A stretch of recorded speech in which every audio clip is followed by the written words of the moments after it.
Oke, baik. Bismillahirrahmanirrahim. Assalamualaikum warahmatullahi wabarakatuh. Selamat pagi, salam sejahtera bagi kita semua. Semoga semuanya dalam keadaan sehat walafiat. Eh, dalam kuliah ini, saya kira saya sudah menyampaikan materi dalam bentuk rekaman dan mudah-mudahan sudah sempat dipelajari, disimak, dan ada hal-hal yang mungkin Anda ingin dalami atau beberapa hal yang mungkin belum jelas. Silakan disampaikan sekarang. Silakan. Kalau ada hal yang mungkin perlu penjelasan lebih lanjut. Kalau tidak ada, kita lanjutkan. Topik kita dalam pekan ini adalah overloading. Jadi overloading ini sebenarnya maknanya overloading itu adalah menambah fitur dari sebuah fungsi. Jadi kalau kita punya fungsi, maka kalau namanya function overloading, maka fungsi itu bisa kita buat beraneka ragam bentuk dengan nama yang sama. Jadi C++ itu melihat fungsi dua atau lebih fungsi itu beda atau tidak. Itu dilihat dari dua hal. Yang pertama adalah nama fungsinya, dan yang kedua adalah argumennya.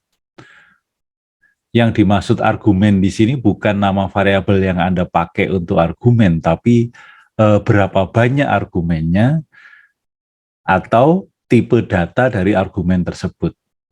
Jadi kalau ada fungsi, jadi kalau saya punya fungsi, misalkan int kuadrat, mudah-mudahan terbaca, misalkan int n gitu ya. Ini prototipenya saja. Kalau Anda bandingkan dengan begini, misalkan a gitu, maka dua buah fungsi ini disebut sama. Jadi dia tidak melakukan overloading sama sekali, bahkan ini error. Karena Anda mendefinisikan fungsi itu dua kali. Kenapa? Karena yang dilihat itu nama fungsinya sama, kemudian tipe data dari argumennya itu sama, banyaknya argumennya juga sama. Maka dua buah fungsi itu disebut sama. Oleh karena itu ini akan error. Jadi pada baris 2 itu error karena Anda mendefinisikan dua buah fungsi yang sama. Itu akan beda halnya kalau ini misalkan ada ganti, misalkan ini ada ganti double atau begini.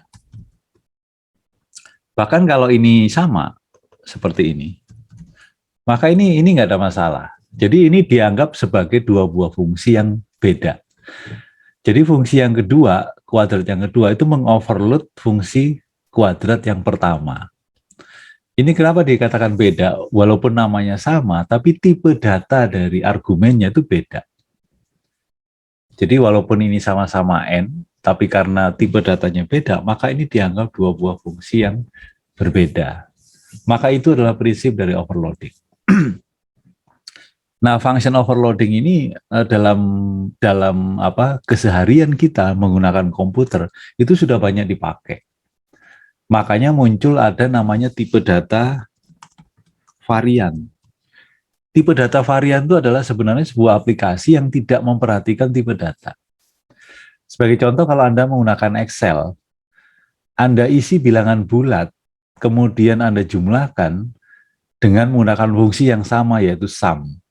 Kemudian kalau Anda masukkan bilangan pecahan pun, Anda gunakan sum, itu juga nggak ada masalah. Maka fungsi sum di dalam Excel itu sudah melakukan proses namanya overloading. Jadi itu kira-kira makna dari overloading. Ya, nah penggunaannya saya kira sudah saya jelaskan di kuliah melalui video yang sudah saya sampaikan. Persoalannya sekarang adalah kalau kita misalkan mempunyai sebuah kelas, misalkan namanya kelasnya itu bilangan, ini bilangan saya gitu ya. Misalkan ini datanya itu adalah misalkan int a. Satu aja. Misalkan saya punya default konstruktornya itu adalah mengisi a sama dengan 0. Misalkan demikian. Ya, misalkan demikian. Ya. Nah, saya ingin, misalkan kalau saya membuat sebuah apa driver, sebuah driver begini. Kemudian saya punya bilangan B misalkan. Dan juga saya punya bilangan C misalkan. Atau B1, B2 lah ya, supaya gampang. B1, B2. Saya ingin misalkan, kalau saya buat sebuah proses penjumlahan, misalkan B2 sama dengan B1 ditambah 5. Ini kira-kira boleh nggak? Coba Andri Aulia Mahran, boleh nggak ini? Sebenarnya nggak boleh sih, Pak. Kenapa? Karena kan mereka bentuknya masih kelas kan, dan Oke, jadi ini bentuknya adalah kelas. Jadi B1 dan B2 itu adalah suatu instance, suatu objek. Jadi B1 dan B2 itu bukan merupakan bilangan bulat, bukan INT. Jadi B1 dan B2 itu bukan tipe data standar, tipe data konvensional yang INT, float, double, char itu bukan. Sehingga B1 dan B2 itu tidak dapat kita operasikan dengan menggunakan operator-operator biasa. Maka B2 sama dengan B tambah 5 itu error. Itu benar, Andri Aulia Mahran. Itu benar. Jadi ini adalah salah. Ya, jadi ini error. Nah, sebenarnya kalau kita tuliskan B2 sama dengan B1 tambah 5, itu sebenarnya karena B2 dan B1 itu merupakan instance, ya, maka sebenarnya Anda itu membuat pernyataan bahwa B2 itu sama dengan B1, kemudian dia menjalankan fungsi namanya operator plus. Argumennya itu 5. Begitu. Jadi sebenarnya menjalankan ini. Kenapa dia error? Tapi kalau baris nomor 18 itu diproses, maka tetap error. Kenapa? Karena kita tidak punya fungsi namanya operator plus. Jadi fungsi operator plus itu sebenarnya mengoverload plus biasa. Gitu. Oleh karena itu di sini saya harus membuat fungsi yang namanya sifatnya adalah public, sifatnya public untuk membuat fungsi untuk mengoverload penjumlahan. Gitu kan? Ya enggak? Nah, Anda lihat di sini, hasil dari operator plus ini, yang B1 itu operator plus dalam kurung 5, itu hasilnya adalah disimpan dalam B2. B2 itu apa? B2 itu adalah instant dari bilangan. Oleh karena itu, return type dari fungsi operator plus itu adalah bilangan. Kan gitu. Ya. Kemudian nama fungsinya apa? Operator plus. Argumennya apa? INT misalkan N. Ya. Mudah-mudahan ini Anda paham. Jadi kalau begini,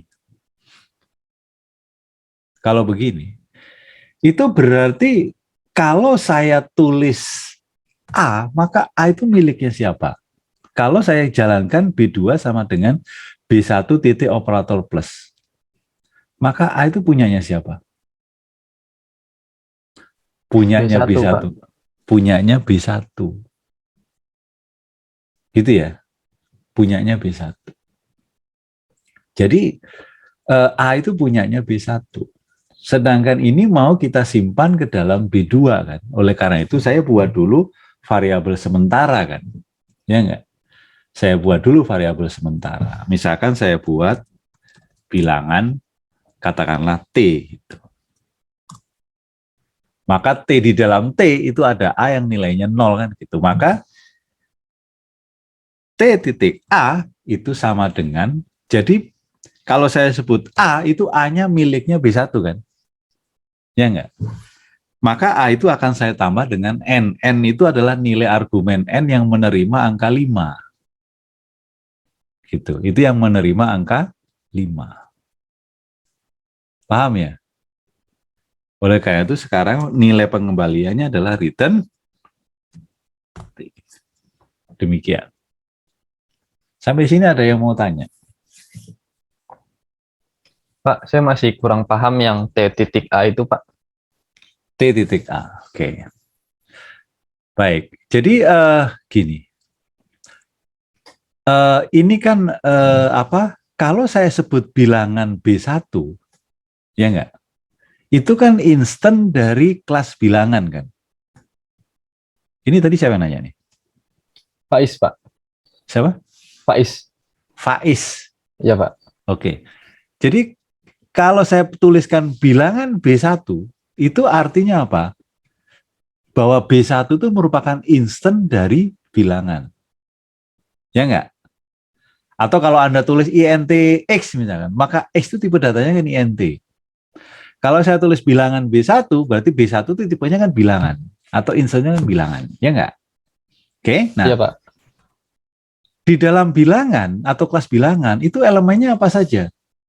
Yang pertama, dia punya data yang namanya A. Ya enggak?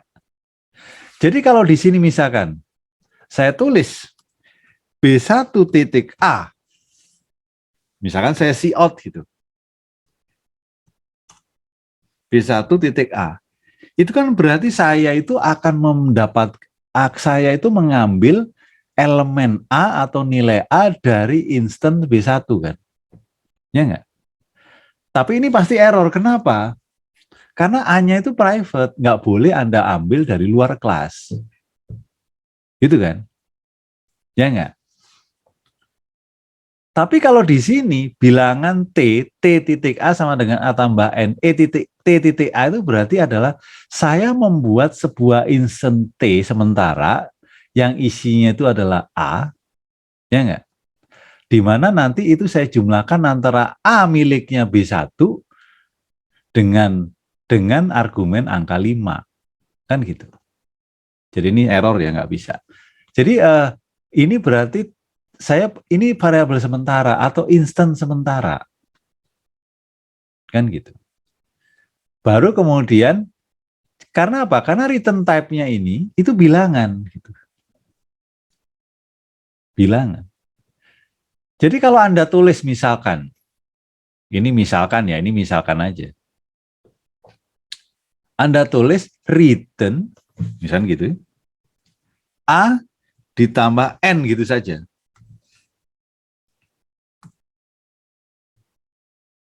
Ini pasti error. Kenapa? A itu tipe datanya int, ya enggak? N tipe datanya int. Jadi penjumlahan antara A dan N itu hasilnya adalah int atau integer. Sedangkan return type ini itu bilangan, jadi nggak match. Gitu. Oleh karena itu, saya harus bikin dulu instan namanya bilangan.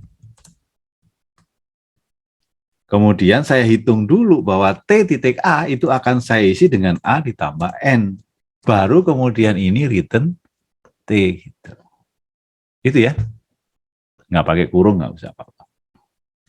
Begitu. Ya nggak? Oke?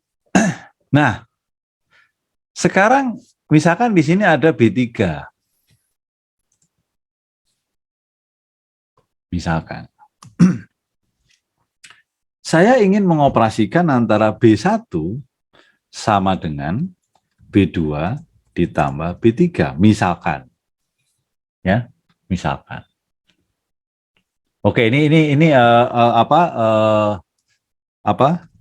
konstruktornya saya tambah ya untuk langsung untuk memberikan nilai tertentu dari A.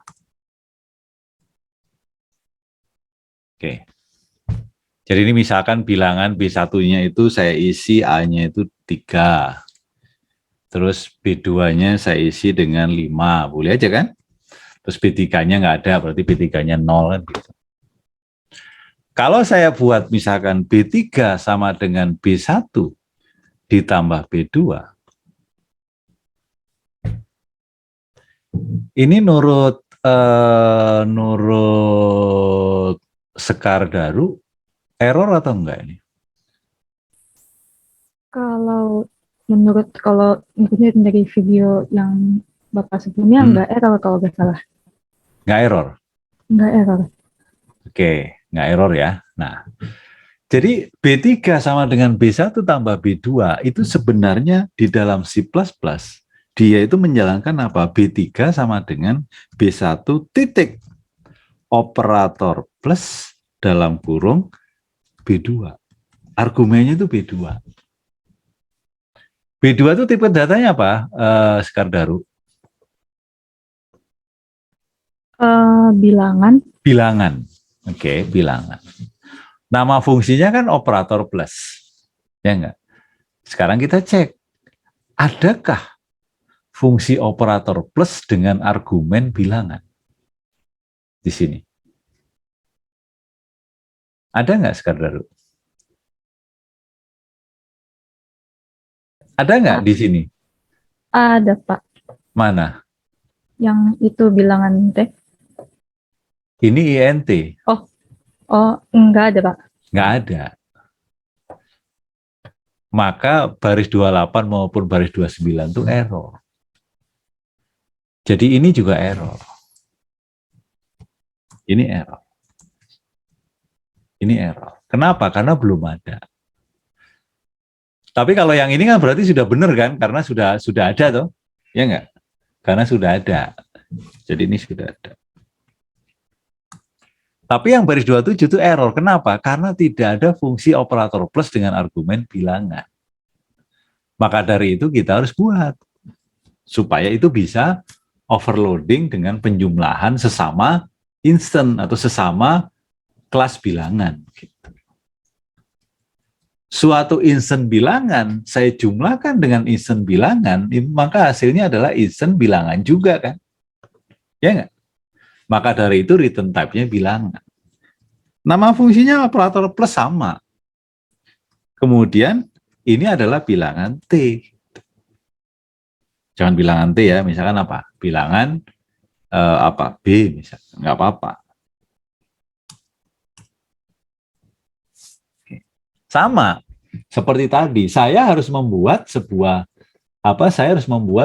instan sementara yang saya namakan T. Kalau saya tuliskan A, maka A itu miliknya siapa?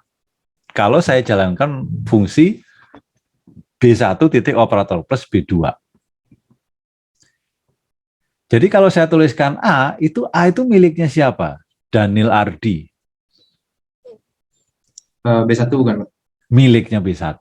Oke, betul. Miliknya B1. Oke. Jadi saya buat objek T dengan A itu sama dengan A miliknya B1, ya kan? Ditambah A miliknya B2 kan? Ya enggak? Kalau nulis A miliknya B2 gimana? Daniel Ardi. B titik A, Pak.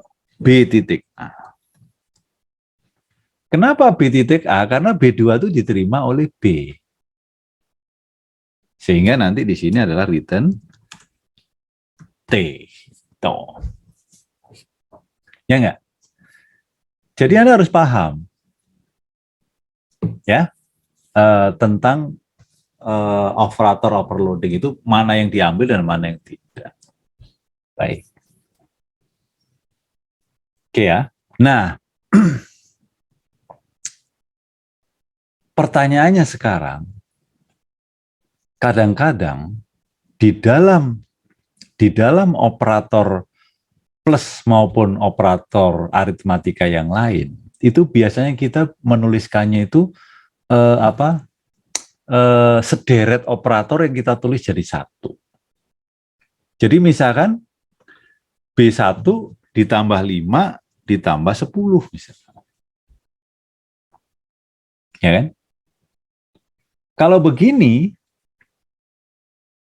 itu masih error program kita itu. Kenapa? Karena kalau B1 tambah 5 ditambah 10 itu sebenarnya C++ itu nulisnya adalah B2 sama dengan B1 titik 5.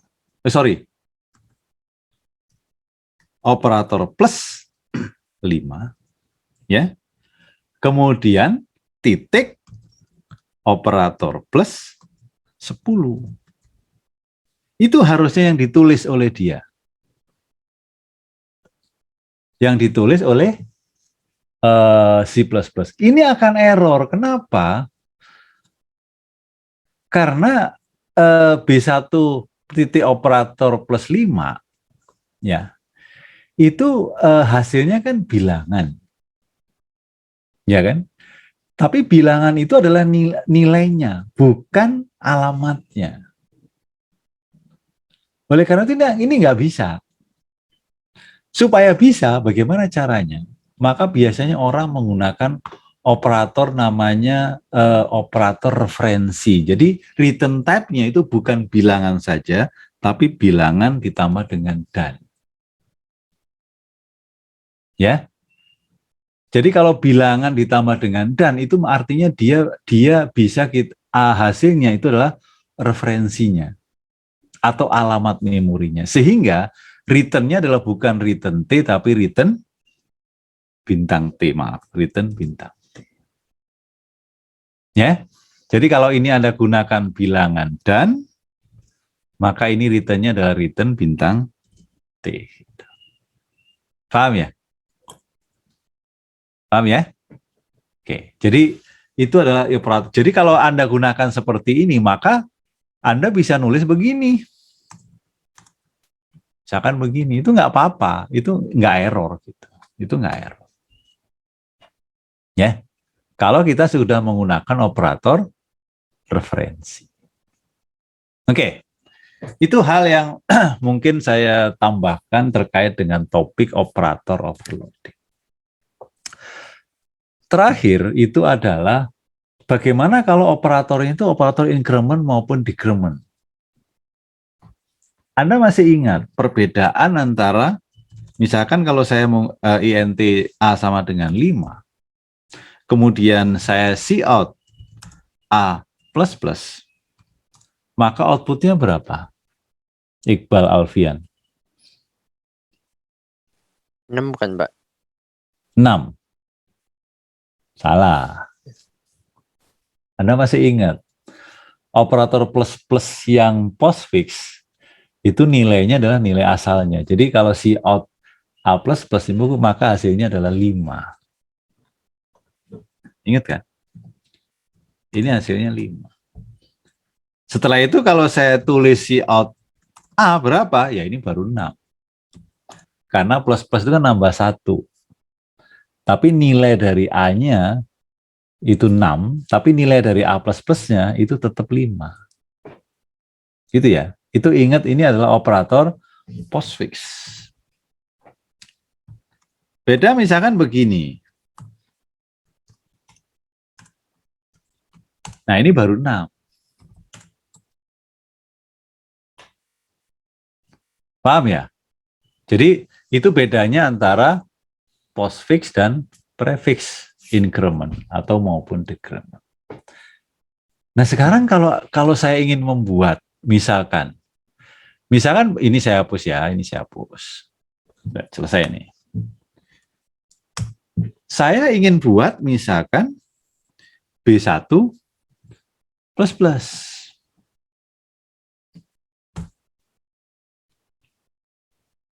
Misalkan B2 sama dengan B1 plus plus, misal, atau B3 lah. B3 sama dengan B1 plus plus. Kemudian ada lagi, satu lagi, B4. Saya tulis B4 sama dengan plus plus B1. Ini kira-kira B3 itu nilai A-nya berapa?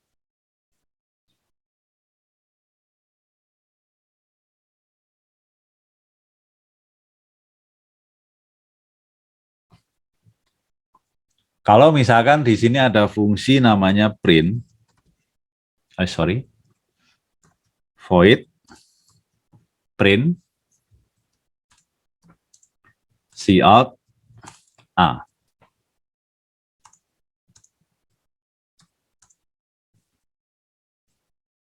Oke.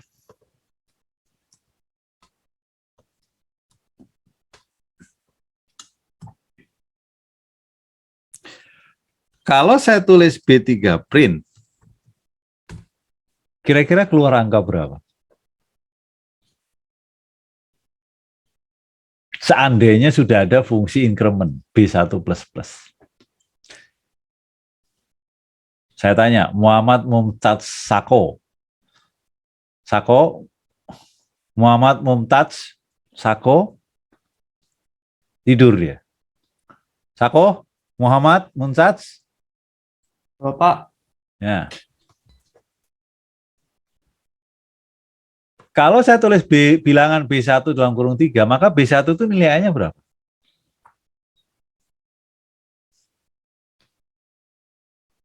Nilai A-nya berapa?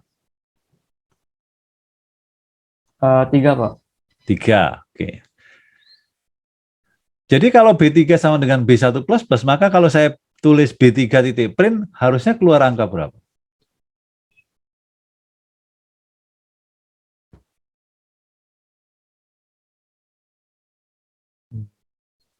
Katakanlah plus-plus itu menambah nilai dari A.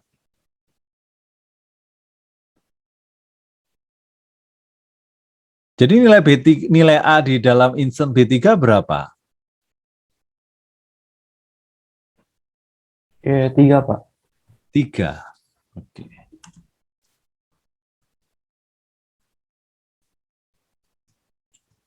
Kalau saya cetak B1 print, maka nilai A dari instant B1 berapa yang akan dicetak?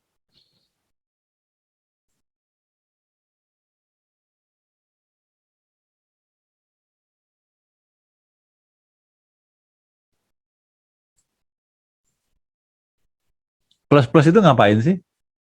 Jumlah Pak. Jadi Nambah 4, dengan berapa? 4. Nambah 1 kan? Iya. Iya. Maka ini 4.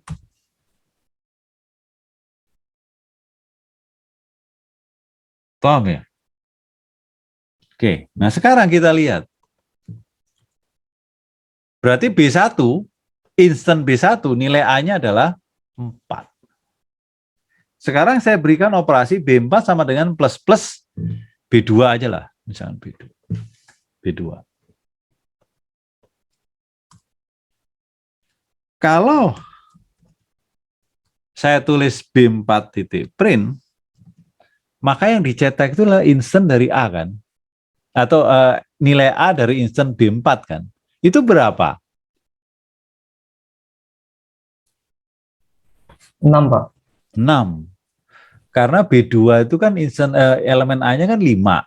Karena itu plus-plus B2, maka ditambah 1 kan berarti ingat bahwa plus-plus kalau di depan tuh nilainya adalah langsung ditambah 1. Jadi ini adalah 6. Kemudian kalau B2 saya print, berapa nilai A yang dicetak? 6 juga kan? Ya enggak? Nah, maka di sini Anda lihat operatornya namanya sama-sama plus-plus. Ya kan? Oleh karena itu untuk membedakan apakah ini yang postfix, apakah ini yang prefix. Jadi yang atas ini adalah postfix. Karena di belakang. Kalau yang ini adalah prefix. Karena di depan plus-plusnya. Jadi untuk membedakan itu, maka kalau saya buat fungsi operator plus-plus yang postfix, increment, itu adalah hasilnya kan sama-sama bilangan. Nama fungsinya adalah sama-sama operator plus-plus. Dan karena kalau postfix itu tidak mengubah nilai hasilnya, maka di sini begini. Ini yang postfix. Oke. Implementasinya bagaimana? Implementasinya gimana? Jadi tetap bilangan, misalkan T. Bilangan T. Ya enggak? Bilangan T, dan ini kita tahu bahwa kalau plus-plusnya itu di belakang itu tidak mengubah nilai aslinya. Jadi saya membuat dulu instant T yang isinya adalah bilangan dari A. Jadi kalau saya tulis A itu A ini miliknya siapa?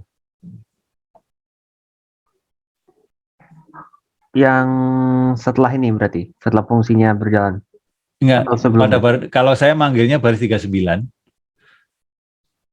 maka ini kan sebenarnya maknanya kan gini. B3 sama dengan B1 titik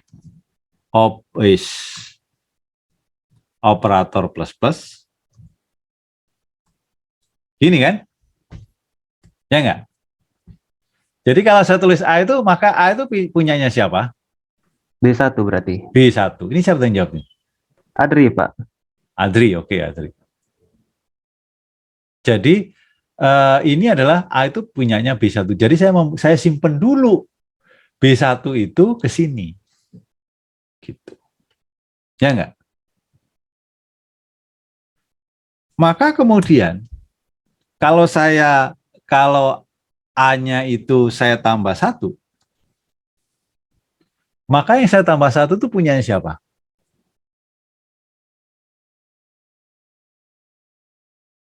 Punyanya B1, B1 kan? Masih punyanya B1. Jadi artinya kalau B3 sama dengan B1 plus plus, maka B3 itu menerima nilai B1 awalnya. Tetapi B1 sendiri A-nya tetap akan ditambah 1 kan nantinya gitu. Ya enggak? Setelah itu apa? Return apa? Return T. Jadi yang di return itu bukan setelah ditambah 1, tapi sebelum ditambah 1 gitu. Paham ya? Maka inilah yang disebut sebagai postfix increment. Coba bedakan dengan yang prefix increment.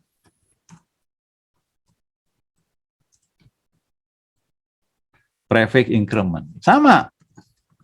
Bilangan, operator plus plus, tapi bedakan adalah ini adalah INT.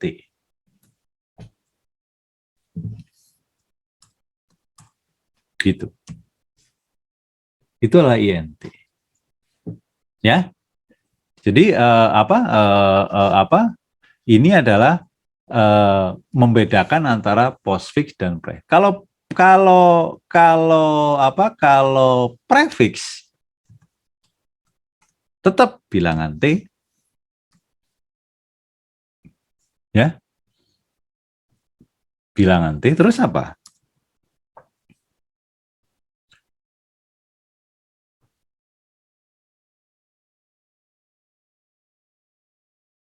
Berarti apa ini?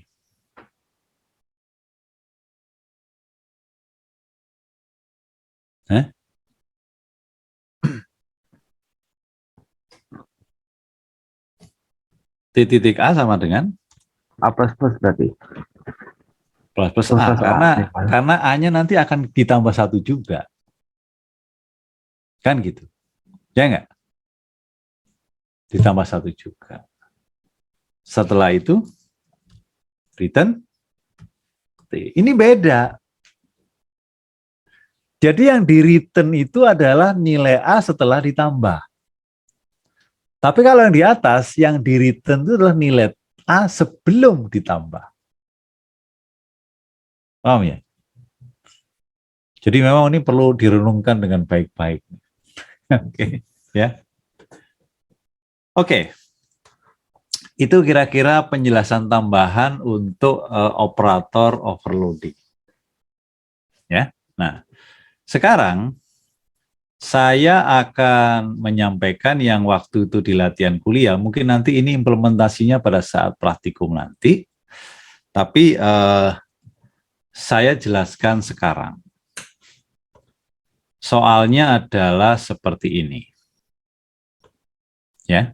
soalnya adalah seperti ini. Buat kelas pecahan untuk mengimplementasikan objek bilangan pecahan dan seterusnya. Jadi kira-kira kalau soalnya seperti ini,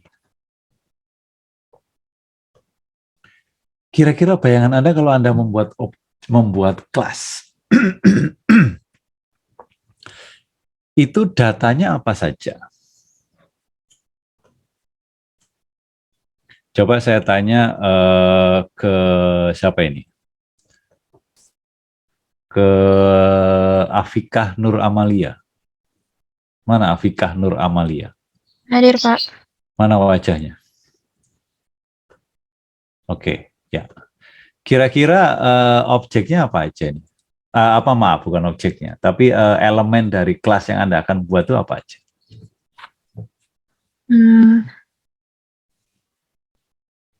A, B, sama C.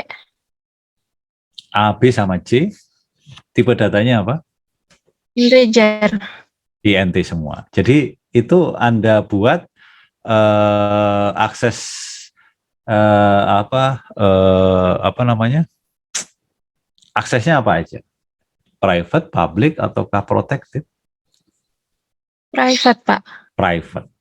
Oke, memang umumnya data itu adalah sifatnya adalah private. Jadi akses specifier ini adalah private. Jadi nanti ada kelas pecahan, isinya adalah private int a, b, c. Oke, betul? Afika.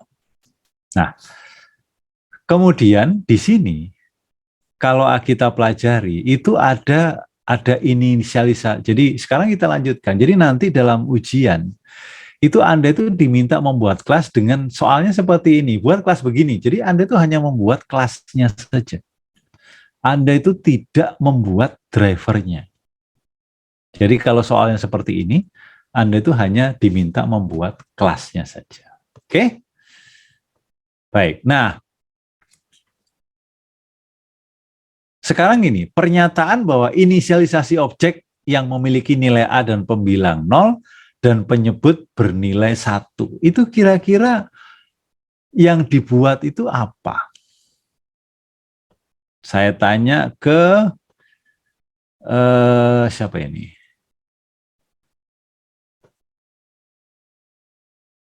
Nur Sultan Al-Muntaha. Silakan. Iya, Pak. Kira-kira apa yang dibuat oleh pernyataan pertama ini? Inisialisasi objek yang memiliki nilai A dan pembilang 0 dan penyebut bernilai 1. Itu dibuatnya dalam bentuk apa? Pasti fungsi kan? Ya. Iya, Nah, fungsinya itu apa?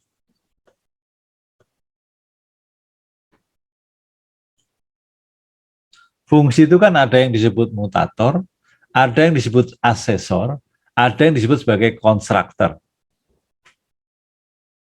Ya enggak? Nah, ini Ya. masuk yang mana? Menurut saya memasuk yang kontraktor, Pak. Apa? Kontraktor. Sorry, yang jelas. Kontraktor, Pak. Apa? Konstruktor. Iya. Konstruktor. Oke, betul. Jadi, apa ciri utama fungsi konstruktor itu? Nur Sultan Al-Muntaha. Ciri utama suatu fungsi konstruktor itu.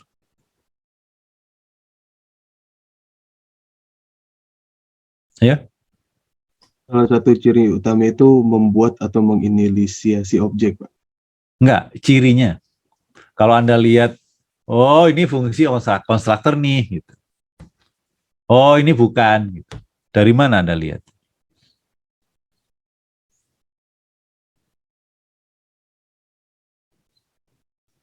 Ayo. Siapa yang bisa jawab? Dia dideklarasi di public, Pak, bukan di private. Bukan. Banyak fungsi yang di public juga. Nama fungsinya sama dengan nama kelas ya, Pak? Siapa ini? Faiz. Faiz, Pak. Faiz Bayi Putra. Iya betul. Jadi nama fungsinya sama dengan nama kelasnya. Ya. Ya. Nur Sultan ya. Iya, Pak. Jadi kalau Anda membuat konstruktor berarti nama fungsinya sama dengan nama kelas. Jadi kalau Anda membuat kelas pecahan, maka Anda akan buat kelas pecahan. Akan membuat fungsi namanya pecahan. Gitu ya. Nah, jadi kalau saya tuliskan kerangkanya, ini saya stop screen dulu. Saya akan share screen dengan menggunakan Sublime Text. Jadi kalau saya tuliskan kelas pecahan, tadi sudah disampaikan oleh rekan Anda bahwa saya punya elemen A, B, dan C semuanya private. Kemudian saya buat fungsi public nih. Yang pertama adalah tadi itu adalah konstruktor. Jadi pecahan. Kemudian apa yang dilakukan tadi menginisialisasi nilai A dan pembilangnya 0, kemudian C-nya 1. Jadi Anda bisa membuat begini. Anda bisa membuat begini. Salah. Anda bisa membuat begini. Ya. A sama dengan B sama dengan 0, C-nya sama dengan 1. Maka ini sebenarnya implementasi dari batasan pertama tadi, yaitu bisa diinisialisasi dengan A-nya 0, pembilangnya 0, penyebutnya 1. Jadi kalau Anda punya instan namanya P1, kalau demikian, maka di dalam instan P1 itu otomatis nilai A dan nilai B-nya 0, sedangkan nilai C-nya adalah 1. Ya. Sekarang kalau saya ingin menuliskan bilangan pecahan misalkan 2/3/5 gitu, itu gimana caranya? Anda bisa membuat sebuah fungsi yang namanya set kan, yaitu fungsi mutator. Betul nggak? Fungsi mutator. Atau Anda boleh misalkan saya ingin Pak, saya buat misalkan pecahan P2 di sini langsung 2/3/5. Ya. Maka Anda akan membuat satu lagi sebuah konstruktor pecahan, argumennya adalah int pertama PA, int PB, int PC untuk membedakan argumen dengan isi dari kelas itu sendiri. Jadi A sama dengan PA, B sama dengan PB, C sama dengan PC. Itu juga nggak apa-apa. Paham ya? Nah, kedua fungsi ini itu bisa saya gabung jadi satu. Dengan cara apa? Karena di dalam C++ itu ada fitur namanya default argument. Yaitu kalau saya buat fungsi pecahan begini, itu misalkan int PA langsung saya tulis 0. int PB langsung saya tulis 0, int PC langsung saya tulis 1. Kemudian fungsinya sama seperti ini. Begini. Jadi kalau saya jalankan pecahan P1, ini kan argumennya nggak ada nih. Kalau nggak ada argumennya, otomatis PA itu diisi 0, PB diisi 0, PC diisi 1. Paham ya?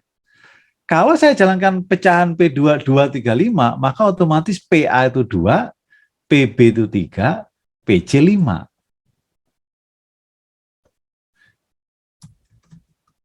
Kalau saya tuliskan P3 2,3, otomatis PA menerima 2, PB menerima 3, dan PC-nya 1. Karena Anda nggak ngirim. Paham ya?